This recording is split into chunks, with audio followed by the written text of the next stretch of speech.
Estamos en condiciones, doctor. Vale. Bueno, muy buenas tardes. Buenas tardes. Es un verdadero gusto para nosotros invitar, en representación de la Academia de Ciencias Médicas de Córdoba, a la conferencia de la doctora Alejandra Mampel, de extremo interés por el tema, pero que además del interés temático, tiene la particularidad, en este caso como otros, de ser el hecho que culmina el proceso para su incorporación como miembro correspondiente nacional. La doctora Alejandra Mampel tiene un extenso currículum. Me permito hacer una pequeña cuestión personal. Comparto al ver el currículum una vocación especial sobre la bioética. Me congratulo. La presentación curricular entonces estará a cargo de la doctora Norma Rossi, quien al final conducirá las eventuales preguntas o comentarios de los académicos. Agradezco al cuerpo académico presente, a los académicos expresidentes, a los académicos vitalicios, eméritos, a los académicos en general. Le damos la bienvenida a la conferencia, doctora, y posteriormente le daremos sobre el cierre la bienvenida como académica. Doctora Rossi, si tiene a bien hacer la presentación, muchas gracias. Muchas gracias, doctor Galetti. Muy buenas tardes, señor presidente de honor de la Academia de Ciencias Médicas, académico profesor doctor Zenoni Faelo, señora presidente de la Academia de Ciencias Médicas, académica profesora doctora Marta Alac, señores académicos eméritos, académicos, distinguidos colegas y público que nos acompaña. Es para mí muy grato presentarles a la magíster Alejandra Mampel, una estimada colega con una trayectoria de gran compromiso y de reconocida importancia en la genética médica. Ella actualmente se desempeña como profesora titular efectiva y directora del Instituto de Genética de la Facultad de Ciencias Médicas en la Universidad Nacional de Cuyo. En la misma universidad es directora académica del Hospital Universitario, médica de planta de dicho hospital y del Centro Oncológico de Integración Regional, OIR. Además, es presidente del Comité de Ética de Investigación en el Hospital Universitario. Alejandra es nacida en la ciudad de Mendoza y es egresada de la Facultad de Medicina de la Universidad Nacional de Cuyo en el año 1994. Posteriormente, obtuvo la certificación como especialista en genética médica por el Consejo Deontológico de la provincia de Mendoza y el Ministerio de Salud, y por la Sociedad Argentina de Genética. A lo largo de su trayectoria profesional, ha demostrado gran compromiso con las actividades académicas y de investigación. En lo académico, obtuvo la especialidad en docencia universitaria en el año 1999. Es coordinadora de la Maestría de Bioética en la Facultad de Ciencias Médicas de la Universidad Nacional de Cuyo. Se ha involucrado activamente en la formación de recursos humanos, participando como tutora, docente y codirectora en diferentes cursos de grado y posgrado. Es tutora a distancia en asesoramiento genético oncológico, actividad dependiente del Instituto Nacional del Cáncer, evaluadora de trabajos finales de la Diplomatura en Educación para Profesionales de la Salud, y ha intervenido como docente invitada en cursos, congresos y jornadas de posgrado a nivel local, nacional e internacional. En el área investigacional obtuvo el título de Magíster en Investigación Clínica en el año 2020, otorgado por la Facultad de Ciencias Médicas de la Universidad Nacional de Cuyo, y participa activamente en diferentes proyectos de investigación. Además, en la actualidad es doctorando en la Facultad de Medicina de la citada universidad y está trabajando en el tema optimización del asesoramiento genético de pacientes con cáncer de mama, criterio heredofamiliar y ausencia de mutación de genes BRCA1 y 2 en la región Guyana. Es autora y coautora de numerosas publicaciones nacionales e internacionales sobre diferentes temas de genética médica y particularmente sobre temas relacionados al asesoramiento genético oncológico. Desarrolla una intensa actividad en sociedades científicas y deontológicas. Es miembro titular de la Sociedad Argentina de Genética, ha sido vicepresidente segunda de la Sociedad Argentina de Genética en el periodo 2022-2023 y actualmente se desempeña como vicepresidente de la Red Latinoamericana de Genética Humana, la RELAG. Más allá de sus antecedentes profesionales, les hago una breve reseña de la familia de Alejandra. Ella es hija de Nélida y Enrique Mampel. Su papá es médico cirujano oncólogo de cabeza y cuello, quien fue egresado de la primera promoción de la Facultad de Medicina de la Universidad de Cuyo y se formó posteriormente en el Memorial Hospital en New York para regresar e incorporarse al Hospital Central de Mendoza. La familia nuclear de Alejandra la conforman su esposo Francisco, contador, y su hija María Milagros, licenciada en Administración de Empresas. Alejandra tiene, además de los intereses profesionales, intereses en otros aspectos. Por ejemplo, disfruta de la lectura, del arte, particularmente de la pintura, le gusta esquiar. Entre sus hobbies menciona la cocina y disfruta de las actividades al aire libre, particularmente caminatas y bicicleta, entre otros. Hoy tenemos el agrado de contar con su presencia y de escuchar su conferencia sobre un importante tema: el impacto de la genética en oncología, el presente. Estimada Alejandra, quedamos atentos a la presentación. Muchas gracias. Bueno, primero que todo, muchas gracias a todos los que están presentes, a Norma por esta propuesta. Cuando uno se siente descripta así, primero generosamente, algunos aspectos son pinceladas de gusto, ¿no?, que uno se da de lo que referías, pero uno mira para atrás ese camino y dice, uy, cuánto ha pasado, ¿no? Y cuánto miro para adelante y todo lo que hay por hacer. La oncología y la genética son dos disciplinas que se han unido y que espero que con esta presentación yo les pueda mostrar por qué me apasiona y me entusiasma tanto trabajar en estos temas. Voy a compartir. Vamos a ver si todo lo que me enseñaron lo puedo hacer bien. Ahí, ¿se ve bien? ¿Se ve? Ahí, compartir. ¿Se ve la presentación? Perfecto, doctora. Bueno, lo hice bien. Tengo buena maestra. Excelente. Bueno, buenas tardes a todos. Este ratito les quiero contar sobre lo que el impacto ha generado la genética en la oncología. Es lo que vivimos hoy. Y para vivir lo que estamos viviendo, necesariamente han habido predecesores. Y es natural que nosotros los genetistas traigamos al discurso a Mendel, que fue el primero que describió a través de sus experimentos lo que después fue llamado genes, y todos los otros investigadores, Watson y Crick, Rosalind Franklin, y los proyectos como el del genoma humano que nos llevan a la actualidad a poder generar estudios que nos permitan investigar en un paciente el genoma.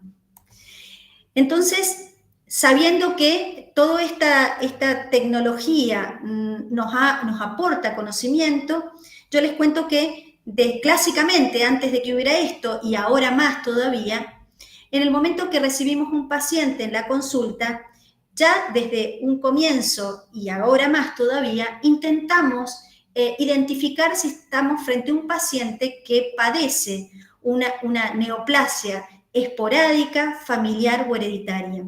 Desde el punto de vista del asesoramiento genético y desde la oncología, esta disquisición es algo que aporta datos para un mejor manejo del paciente y de la patología.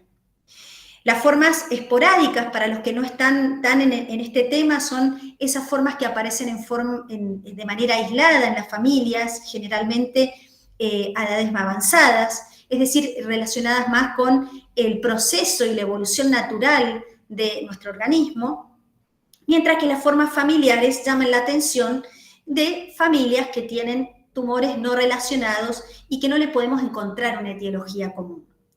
En un comienzo, la genética se ocupó específicamente de las formas hereditarias, que son aquellas en donde el individuo ha recibido o ha heredado, y por eso de la palabra hereditario, una marca, una mutación, una variante en el genoma que lo predispone a enfermar más una vez tempranamente o más de una vez a lo largo de la vida.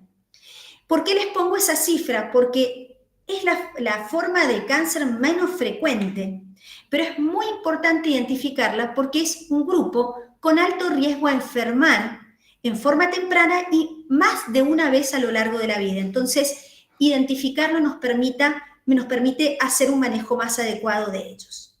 Y para esto es que la clínica nos ha llevado a poder, a través de la historia y de la anamnesis, identificar quiénes serían esos pacientes que podrían ser candidatos a estas formas hereditarias.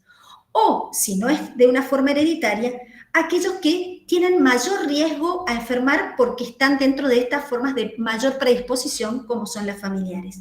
Esos pacientes de alto riesgo, y ustedes ven que yo les he puesto distintos signos de distintos colores que corresponden a los distintos tipos de neoplasias como las identificamos, tienen que ver con, por ejemplo, criterios que podemos detectar en la anamnesis como un diagnóstico de una edad temprana, o que un individuo tenga más de un cáncer a lo largo de la vida, o que el tumor que tiene características de multifocalidad o bilateralidad, que nos llama la atención, o un mismo tumor en distintas generaciones afectadas con tumores relacionados. Ustedes saben que hay tumores que nosotros los consideramos de relación y de etiopatogenia común, mama, ovario, colon, endometrio. Presentaciones clínicas inusuales, la ayuda, que es casi una necesidad para la genética del estudio anatomopatológico, describiendo histologías específicas de alto riesgo, y también grupos poblacionales específicos como son las poblaciones judíos ashkenazi, que tienen mayor frecuencia de algunas mutaciones específicas, como por ejemplo en los genes asociados a cáncer de mama. No podemos dejar de nombrar cuando ya hemos pasado todo este proceso, y ya les voy a mostrar un ejemplo, la identificación de mutaciones familiares. Como ven, son muchos de estos criterios, y esto lo vamos a identificar interrogando adecuadamente al paciente, pero pensando en que tenemos la idea de descartar o sacar a nuestro paciente de esta forma de alto riesgo que son las formas hereditarias. Y a partir de este conocimiento, de estas consultas, con todos estos datos que yo les estoy diciendo, es que surge la necesidad del asesoramiento genético en oncología. No solamente en un comienzo como se planteó para establecer riesgo de desarrollar cáncer, sino que en la actualidad ya tiene implicancias en el tratamiento. Hay muchas sociedades que adhieren y se complementan con las sociedades que se ocupan de la genómica y del asesoramiento genético. Y esto va creciendo a nivel mundial y sobre todo la necesidad de la especialización en estos temas. Entonces, fíjense, en un comienzo dijimos, tenemos frente a nosotros un paciente que necesitamos identificar si está dentro de una forma aislada, esporádica de cáncer, que es la gran mayoría, casi el 90%, o estamos frente a un paciente que tiene mayor riesgo, como las formas familiares, o en ese caso también descartar o identificar que estamos frente a un paciente que ha heredado una variante causal o una variante en su genoma que le confiere mayor riesgo a enfermar a lo largo de la vida. Y ahí está nuestro desafío médico, identificar o tratar de incluir al paciente que nos viene a la consulta para poder tomar medidas adecuadas a cada caso. El desafío médico, fíjense que pasa por hacer correctos interrogatorios, la evaluación de los antecedentes y saber qué tipo de estudio, porque en genética ya no hay un solo tipo de estudio, hay muchos estudios genómicos que son pertinentes para los distintos tipos tumorales, donde tenemos que asegurarnos la calidad de esos estudios y sobre todo, qué pretendemos obtener de los estudios para poder dar un correcto asesoramiento. Eso es el gran desafío de los médicos de la actualidad. Pero los médicos oncólogos que trabajen en equipo con genetistas que entiendan de oncología, de unir ese lenguaje, ¿a través de qué? De lo que vamos a ver, que es la articulación de estos conocimientos. Pero que el desafío médico es conocer todo esto que les estoy contando, pero poder transmitírselo al paciente en la consulta de manera simple, sencilla, mostrándole cuál es nuestro objetivo, qué implicancias tienen en el manejo clínico, qué ventajas y limitaciones tienen los mismos, y también conocer qué es lo que el paciente espera de esa consulta y de ese estudio.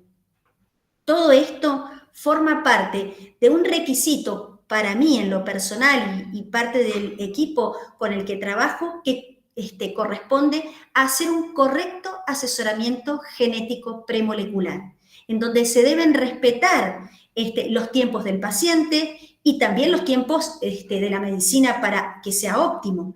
Y además, como recién decíamos, contemplar los aspectos bioéticos y también las implicancias emocionales que llevan cada una de estas consultas y la información que brindamos. Entonces, primer desafío médico, conocer lo que estamos haciendo, las limitaciones, las ventajas, los recursos que disponemos para entonces, de esta manera, poder continuar realizando un estudio genómico cuando corresponde, de manera eficiente, con validez clínica, de calidad, para que ese resultado tenga implicancias en el manejo de seguimiento y eventualmente terapéutico del paciente que consulta. El hito para nosotros en este asesoramiento genético fue la secuenciación del gen supresor de tumores más famoso, que es el BRCA1 y BRCA2. Esa secuenciación y la descripción la hizo Mary Keller King en el 90, en una publicación de divulgación general, se planteó cirugías y tratamientos reductores de riesgos a partir de la aplicación de estos estudios moleculares. Y esto generó una nueva era en la oncología que, por supuesto, fue consolidada con las publicaciones que muchos de nosotros vimos, que fue el efecto Jolie, que fue las publicaciones en cuanto a las medidas de reducción de riesgo que fue sometida esta actriz ante la información de saber que era portadora de una mutación patogénica en un gen que le confería alto riesgo a enfermar y desarrollar cáncer de mama y de ovario. Entonces, como ustedes ven, han habido antecedentes académicos y científicos que llevaron a un desarrollo, pero necesariamente han habido situaciones de divulgación general y de publicidad general que nos han afectado a todos. Recuerdo que en el 2013 teníamos muchísimas consultas para hacerse el testeo y y realizarse mastectomías, que nos llevaron un tiempo poder ajustar y poder explicar la importancia y las limitaciones de estas medidas. ¿Se escucha bien? ¿Se escucha? Sí, perfecto, perfecto, doctora. Sí, perfecto. Bueno. Perfecto.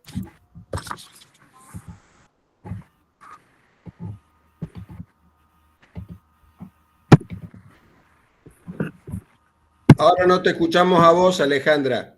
No te escuchamos. No te escuchamos a vos ahora. Acá, ahí está. ¿Ahí me escuchan? Ahora sí. Ahora vuelvo. Ahora sí. Bueno, algo se... Volver a presentar, doctora. Sí. Ahora vuelvo. Ya. Ahí, Y ahora. la copia. Ahí está, listo. Exacto. Entonces, como les decía, el efecto Jolie generó toda una movilización, no solamente de pacientes, sino también de necesidades de consenso médico. Y es así como guías nacionales, en nuestro caso el Instituto Nacional del Cáncer, pero ya internacionales, americanas y europeas, nos fueron dando lineamientos para poder ir solicitando este tipo de estudios que implicaban tecnología de alta complejidad y que en su momento, yo les muestro esto es lo que en este momento se está recomendando, estudiar más de un gen a la vez, pero cuando iniciamos esto, se estudiaban pedacitos de genes. Se estudiaba un pedacito del gen BRCA1, y todo eso se fue cada vez mejorando a partir de los avances tecnológicos. La vi conectada a la doctora Solano, es una pionera en esto, y ella lo sabe bien, todo lo que se avanzó, hasta tal punto que en este momento, en un solo ensayo, en un solo estudio, uno puede estudiar más genes en un solo test y poder brindar en menos tiempo la información que requiere o que puede ser de utilidad o cambiar el manejo terapéutico de un paciente. En este caso, yo les estoy presentando lo que pasa con cáncer de mama. Los genes, el mínimo de genes esperado para estudiar, pero hay muchos paneles que incluyen muchos más genes y que lo hace más al análisis y al asesoramiento. La importancia al pedir este tipo de estudio es siempre considerar los aspectos clínicos que mejoran la selección y la detección de alteraciones moleculares o genómicas en estos pacientes. Y es así como, por ejemplo, si yo le hiciera el estudio molecular a los pacientes sin tener ningún criterio de selección para cáncer hereditario, detectaría un 10% de mujeres, mientras que selecciono por edad, por antecedentes familiares, puedo llegar hasta un 20% en algunas poblaciones. Entonces, seguimos con tal vez algo muy importante, que es la consulta médica, comienzo de todo, la formación del médico en saber qué pedir, cómo pedir, a dónde realizar, intentar asegurarnos la calidad del estudio que solicitamos es un desafío para nosotros, y de esta manera poder tomar mejores conductas. ¿Por qué? Porque tener una mutación, en el caso de BRCA, que es el gen supresor de tumores, uno de los que más frecuentemente recibimos con mutaciones, le confiere a una paciente un riesgo incrementado de desarrollar cáncer de ovario con respecto a la población general. Fíjense, alrededor un poquito más del 1% en pacientes que no tienen mutaciones, mientras que los pacientes con mutaciones en BRCA llegan hasta un casi 40% o un 20% sea uno u otro gen. Fíjense qué pasa con mama. No tener una mutación en el gen BRCA supera el riesgo para la población general un poco más del 10%, mientras que aquellas que tengan una variante patogénica en esos genes pueden llegar, sobre todo el mayor riesgo a BRCA1, que supera el 60%. Esto cuando uno lo pone en estos números, uno alcanza a dimensionar la importancia de descartar este tipo de errores en grupos de pacientes, que conlleva, por supuesto, una selección adecuada de los mismos. Pero esto no terminó con BRCA. El avance del estudio genómico, la secuenciación masiva, la complejidad de los estudios moleculares llevaron a que, como ven en esta tabla de más abajo, describiéramos que habían otros genes que también conferían alto riesgo, en el caso de cáncer de mama, a desarrollar un tumor a lo largo de la vida en aquellos portadores de variantes patogénicas. Entonces, acá estamos viendo el ejemplo clásico de la importancia de por qué en este momento casi es una rutina para la oncología solicitar en algunos casos y cada vez más estudios de genómica e identificación de mutaciones en estos genes.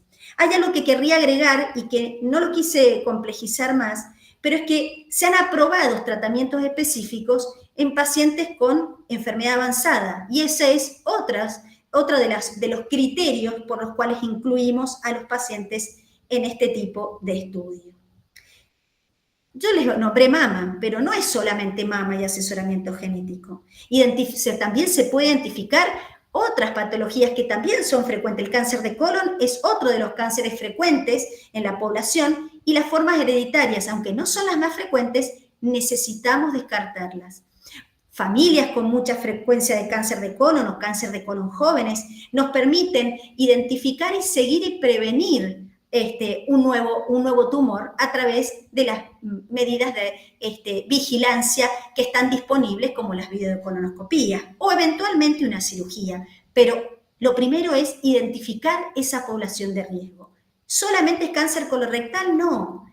Los últimos años, el avance y las implicancias de lo molecular y del asesoramiento genético en cáncer de próstata cambió y dio un viro total en cuanto al tratamiento y al manejo de este grupo de pacientes.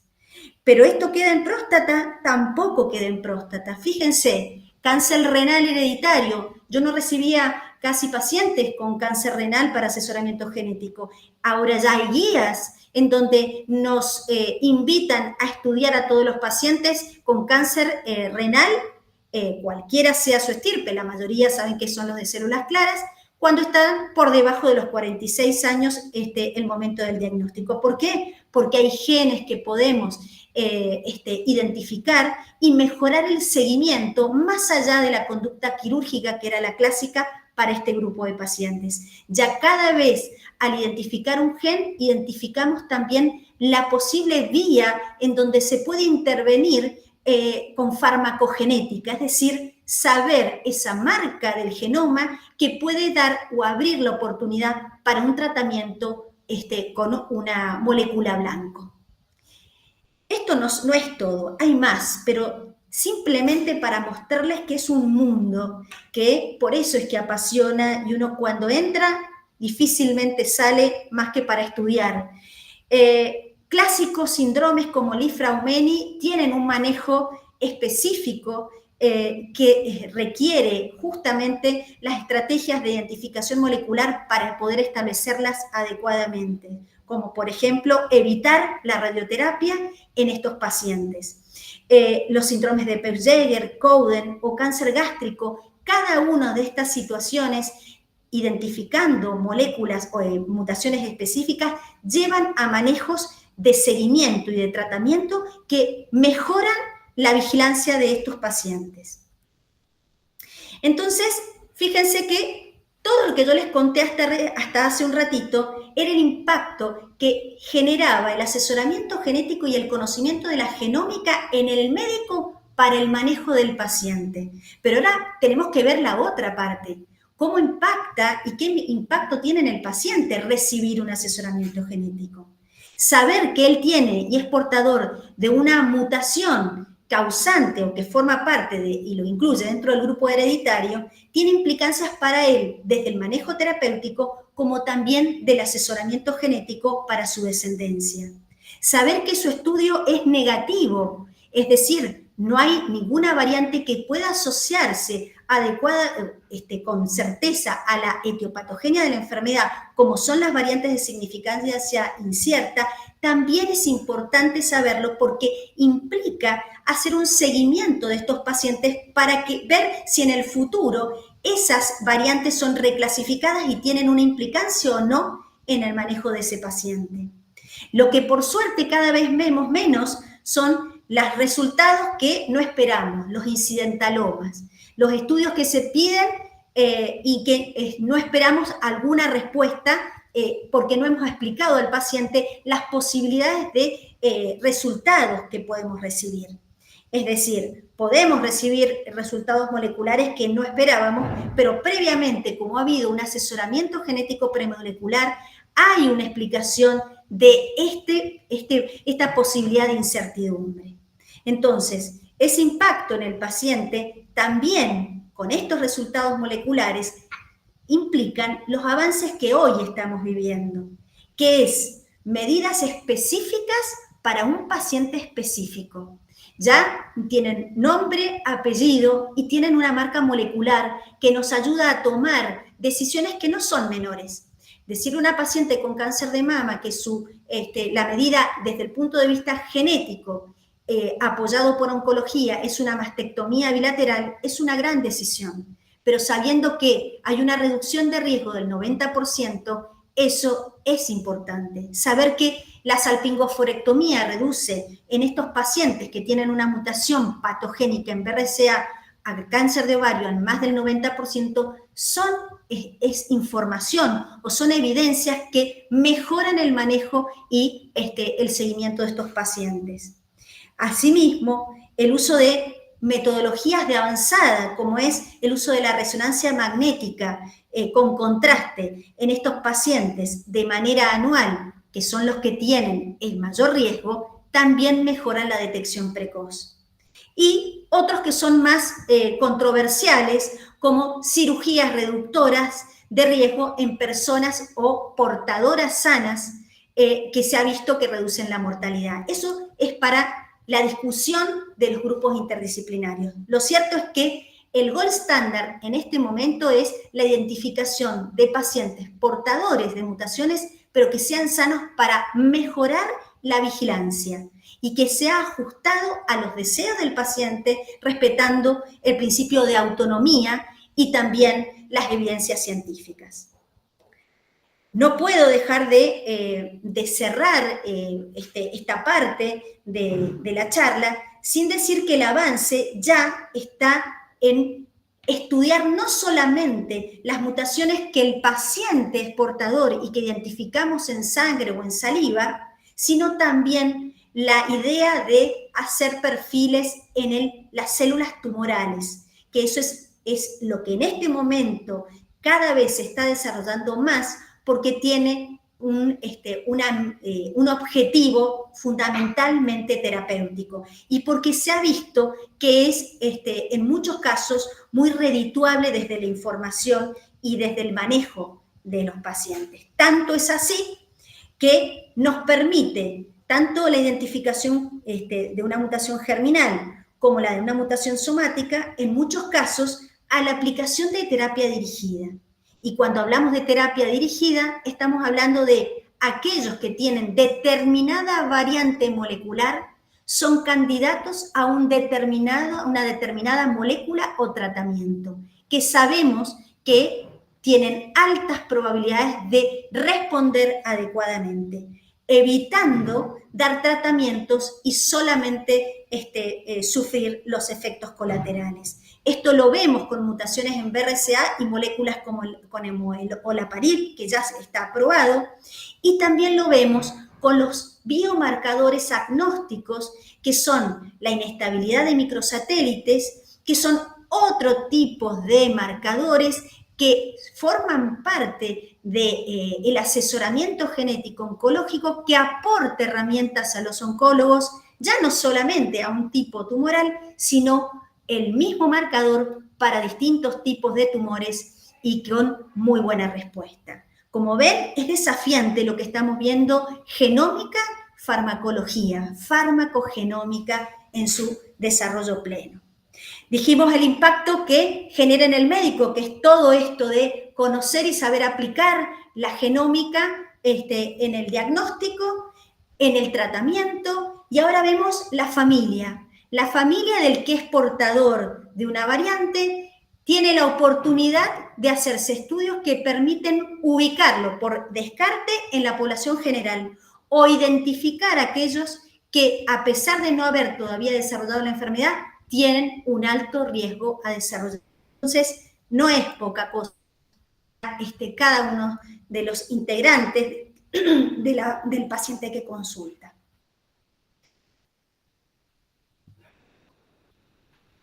Y finalmente, me parece que es importante saber que todo esto que hacemos requiere estudios de investigación y un esfuerzo que estamos tratando de que se consolide en conocer la genómica de las poblaciones, porque esto cada vez más va a ir aportando información sobre la frecuencia de las variantes según población. Yo al principio les dije que habían variantes según más frecuentes en algunas poblaciones, nos van a permitir a reclasificar esas variantes que no sabemos qué implicancias tienen, y nos van a permitir establecer pronósticos, la relación genotipo-fenotipo, que es casi la búsqueda incansable de los genetistas. Hay muchas bases de datos. Ahí he incluido el varioma humano, que ya fue absorbido por el proyecto Genoma Humano, pero que funcionó, y tuvimos un nodo con, acá en Argentina, con la presidente, la doctora Solano, y que aportó mucha información a nivel de otras bases de datos internacionales. Como ustedes ven, yo les he mostrado y he hecho un sobrevuelo de lo que es el asesoramiento genético en oncología. La necesidad de comités interdisciplinarios que mejoren cada uno de los recursos que tenemos, la utilidad de esos recursos, la calidad de los estudios que pedimos, continuamente estar actualizándonos, que no es poca cosa porque la ciencia va muy rápido.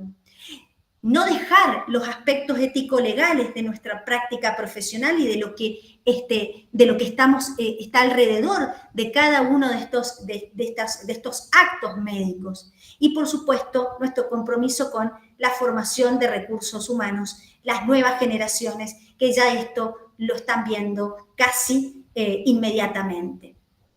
Como conclusión, la idea, y por eso también esta palabra la incorporamos con la doctora Vargas Roy en el título de la tesis, de mi tesis doctoral, que espero terminar en breve, y que es optimizar el asesoramiento genético. Y para optimizar el asesoramiento genético se necesita información, pero se necesita, y por eso usé la palabra capacitación en el arte, porque considero de realizar un correcto asesoramiento genético, y en donde necesitamos usar y utilizar todos los avances médico-científicos de una manera correcta, donde debemos ir desarrollando consensos en la aplicación de testeos, la ampliación y el uso de estas estrategias genómicas, establecer, y me gustó esto, y por eso se los puse así, establecer acuerdos con el paciente y su familia, porque debemos respetar los deseos y la autonomía del paciente,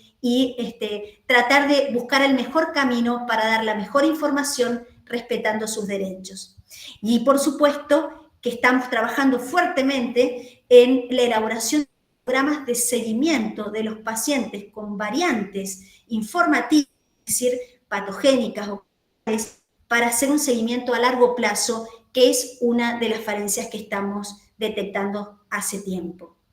No puedo dejar de decir que esto en soledad no se puede. Esto se hace en trabajo en equipo, con continua actualización, y una información que ahí faltarían flechas que van cada vez del equipo médico, pero que están centradas en el paciente. Ese es nuestro objetivo. Y un ejemplo de trabajo de equipo fue en el 2018 un trabajo en el que pude participar junto con la doctora Vargas Roy, que fue la sanción de la ley de la Unidad de Prevención de Cáncer Hereditario en la provincia de Mendoza, que permitió que la obra social de empleados públicos y también los pacientes que asisten a la salud pública tengan acceso a este tipo de estudios. Entonces, fíjense que en realidad, usando esta frase, lo que les quiero decir es que somos nosotros, los médicos, los que tenemos que prepararnos para que venga el paciente que es sorprendido por una enfermedad.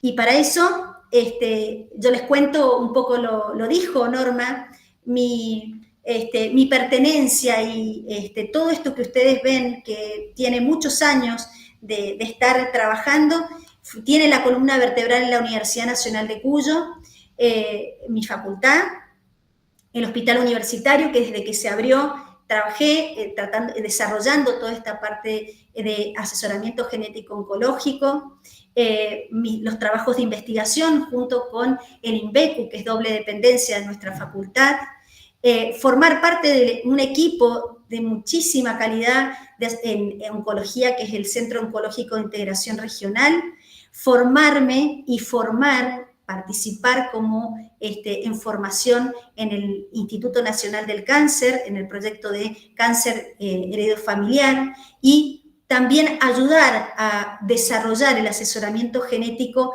en otros países como la Universidad Católica del Maule en el sur de Chile.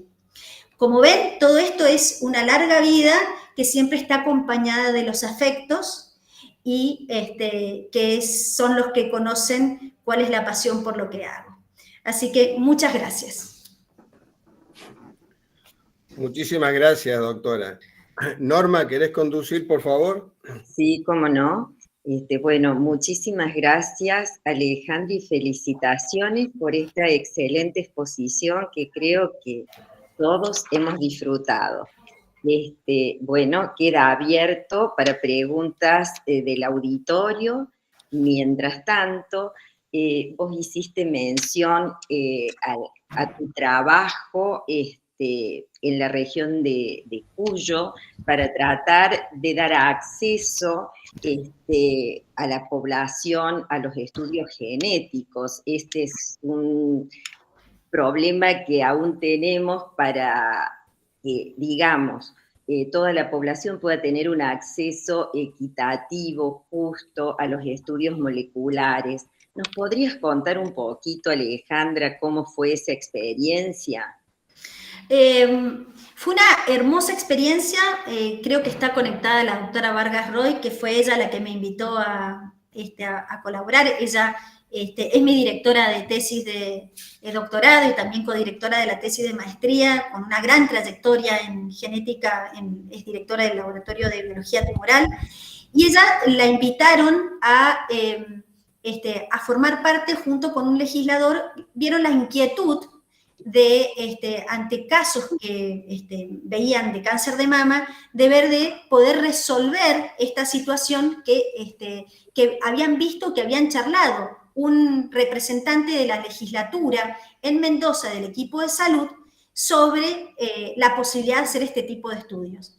La doctora había trabajado en investigación en los primeros estudios que se hacían para BRCA, que es ese gen que yo les digo que es tan importante, y la convocan y ella explica su experiencia, la complejidad de esto, y se armó un equipo también a partir de la obra social de empleados públicos, que tenía muchos requerimientos nuestros sobre estos estudios que habían surgido en más o menos era 2010.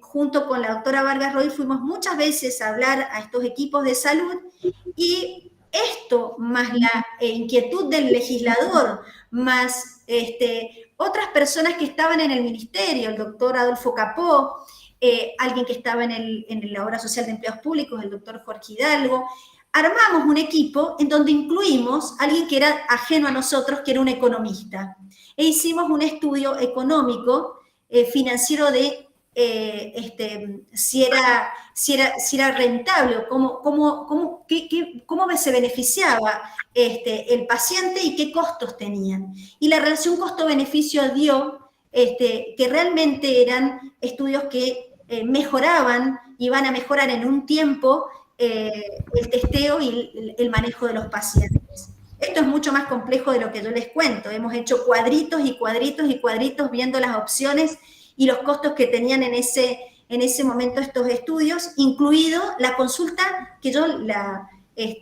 siempre ponderamos, que es la del psicooncólogo. El diagnóstico oncológico es un impacto enorme para el paciente que lo recibe, no importa la edad.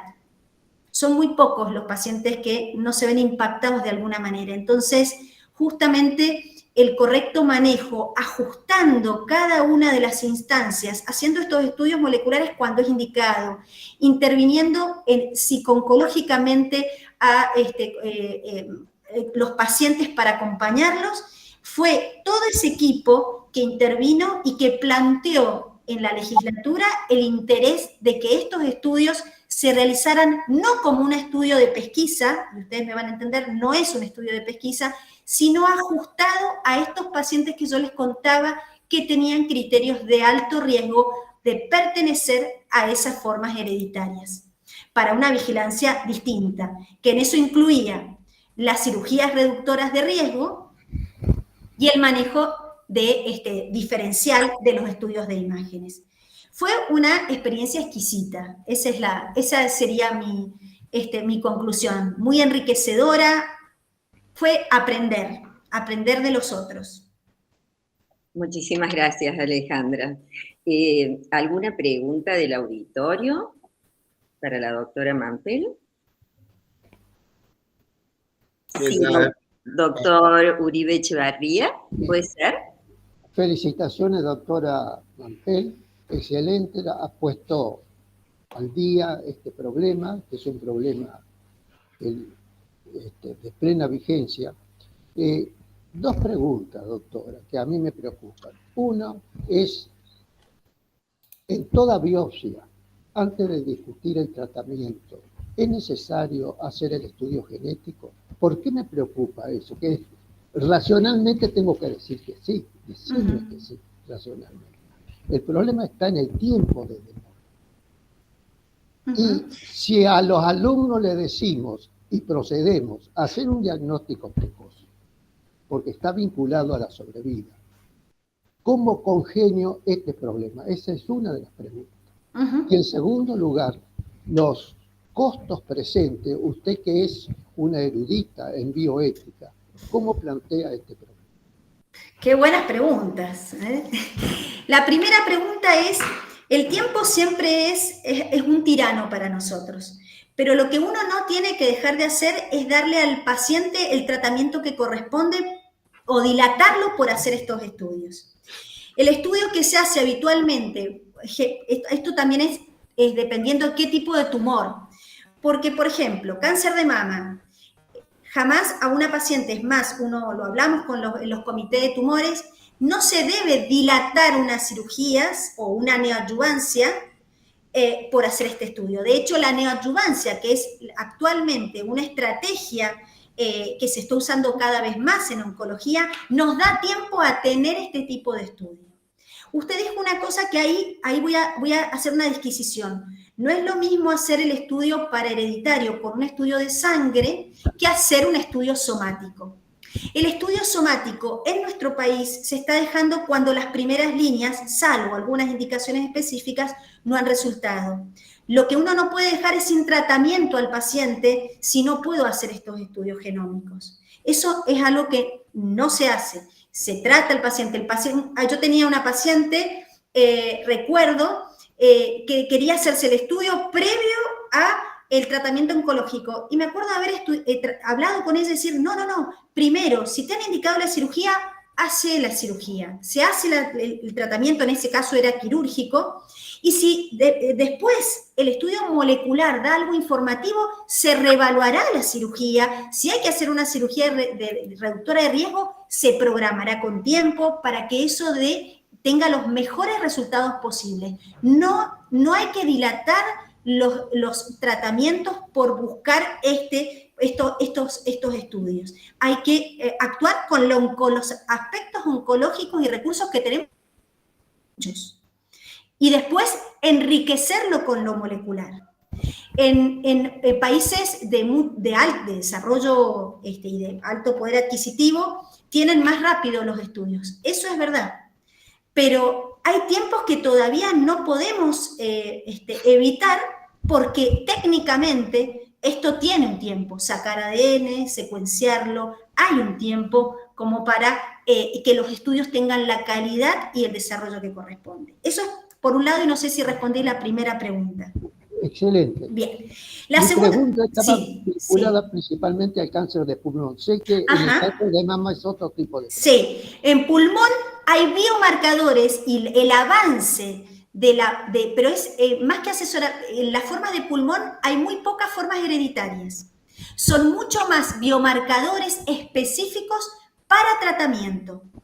Y ahí sí, en lo que usted dice con pulmón, ahí el tiempo es fundamental para poder instaurar mucho más temprano el tratamiento. Y de hecho, le cuento que en alguno de los cursos que uno ha escuchado, pulmón es de los que más ha desarrollado el estudio genómico a nivel somático, y en donde no solamente para instaurar un tratamiento, sino para hacer seguimiento, respuesta, ver si cambian el tratamiento porque hacen resistencia. Cada vez hay más biomarcadores y estudios moleculares para instaurar con primeras líneas o rápidamente tratamientos de precisión.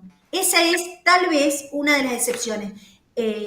Hereditario nos da más tiempo a poder accionar. Pulmón es de los que más están evolucionando desde lo molecular para terapéutica. La segunda pregunta era desde los aspectos éticos del acceso.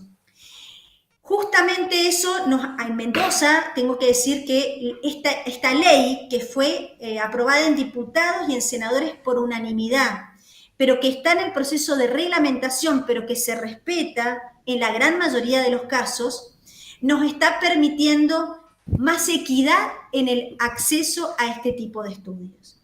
Lo otro que tratamos de hacer es mostrar a todos los efectores de salud, sean públicos o privados, fundamentalmente los privados y las pequeñas obras sociales, es procesos de educación mostrándole medicina basada en la evidencia. Si este estudio tiene un costo, es mucho más caro tratar un paciente con una enfermedad avanzada o progresado, además de todo lo que implica éticamente con respecto al manejo del paciente y de la familia. Entonces, nos ha ido bastante bien con la gran mayoría de los efectores de salud y hacemos mucho trabajo de educación, informes escritos donde mostramos las fuentes bibliográficas y científicas y las guías nacionales e internacionales para apoyarnos, para poder lograr que se respeten estos aspectos y que se cumplan el gold standard de diagnóstico y de tratamiento. Muchas gracias, profesora.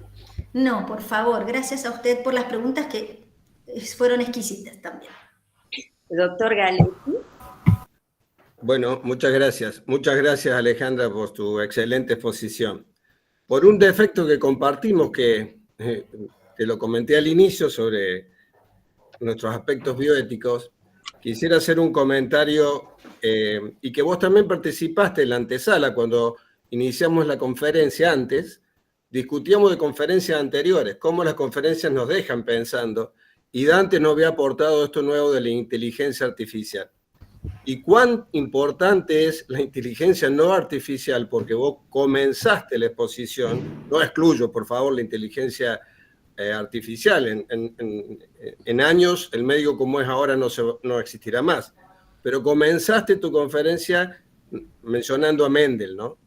Y eso en nosotros, que además hacemos la parte de bioética, explaya una serie de circunstancias no menores. Mendel era un monje agustiniano o agustino, no sé cómo se dice. Sin embargo, a pesar de eso, se dejó de lado todos sus prejuicios eventuales. Tenía un libro del propio Darwin y se dedicó a investigar con sistematización y rigurosidad. Por eso se dice que Mendel es a la biología lo que Newton a la física. no tendríamos ni en física ni en biología, o no habríamos avanzado sin aquellos experimentaciones y aquellos asombrosos inteligencias. Quería comentar eso rescatando el hecho de que la humanidad escribe su propia biografía. Y ahora sí hacerte una pregunta, y con esto vamos cerrando, si queremos poner luego si estás de acuerdo, Norma. Sí, por supuesto. Como bien advertiste en tus exposiciones iniciales, con dos imágenes de revistas no académicas, de publicidad pública, los hechos suelen anticiparse por mucho a los valores con los cuales tendremos que responder después. ¿Qué hechos actuales ves que pondrán en juicio valores en base a estas observaciones de la genética y el cáncer, ¿no? No sé si soy claro en este punto, porque está claro que pueden solicitarse cosas que son al menos cuestionables o dilemáticas, o a la inversa, como bien dijo el doctor Uribe, por ahí son adecuadas y no tener no el caso de ustedes en Mendoza, pero no tener una cobertura relevante. Pero seguramente pasa eso, los hechos nos anteceden a la respuesta en valores. ¿Qué valores crees vos que va a ponerse en juicio a corto plazo cuando existe una información más detallada y más pública? Yo creo que la equidad es una cosa con la que tenemos que tratar de trabajar y lograr que todos accedan al mejor tratamiento. Es nuestro objetivo. Uno se forma para darle al paciente que viene a la consulta la mejor información, porque la información es poder elegir bien. Entonces, yo diría que nuestro desafío es mucho para a todos los que están de poder legislar, de ayudarnos a que una buena medicina.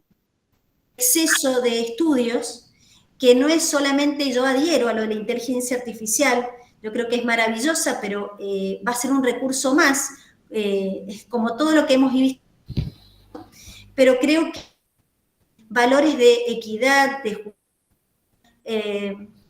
y trabajo, honestidad intelectual, es trabajo diario, no sobredimensionando ni sobrevaluando algunas cosas que podemos pedir, como es la genómica, sino tratar de, con equilibrio, las limitaciones que nos puede ofrecer, siempre pensando en el paciente.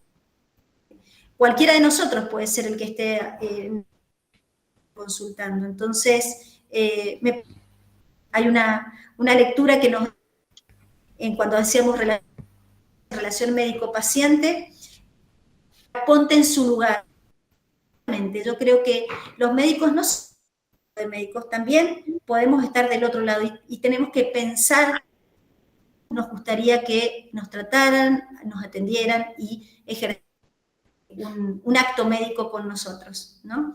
Así que no sé si pude responderle, doctor Galetti.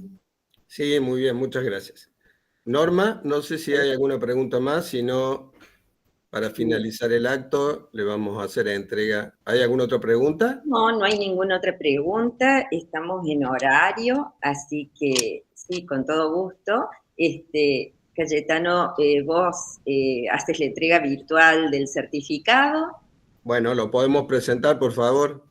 Entonces, doctora Alejandra, ¿Mampel o Mampel? ¿Dónde va el asunto? Usted, si le gusta, en general es Mampel. Bueno. La verdad que me voy a ir igual. Bueno, doctora Alejandra, entonces. Doctora Alejandra, le damos la muy grata bienvenida a la Academia de Ciencias Médicas. Es hoy usted una académica más, así que la consideramos parte de esta familia. Sea bienvenida, muchas gracias por su conferencia y hasta siempre.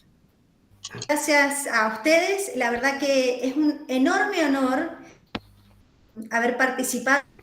Dije al principio, es muy emocionante porque es toda una vida trabajando para todos los días ser un poquito mejor y tener este regalo de una persona también como es la doctora Rossi y amigos que están acompañando, es una caricia enorme, ¿eh? Que he estado realizando. Así que, y que no lo he hecho en soledad, como me he dado cuenta. Muchísimas gracias, Alejandra. Ya te haremos entrega de tu certificado, pero por ahora te lo hacemos llegar virtualmente. Bienvenida y muchas gracias de nuevo. Gracias a ustedes y es un honor pertenecer cerrando, ahora entonces. a ustedes. Muy bien, cerrando. Gracias, doctora Mampel, gracias, doctora Rossi, y hasta la próxima conferencia, estimados académicos. Gracias, hasta luego. Felicitaciones. Muchas gracias, bienvenida, que anden muy bien. Gracias a todos. Adiós.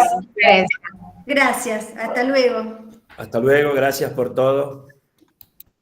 Hasta luego, gracias.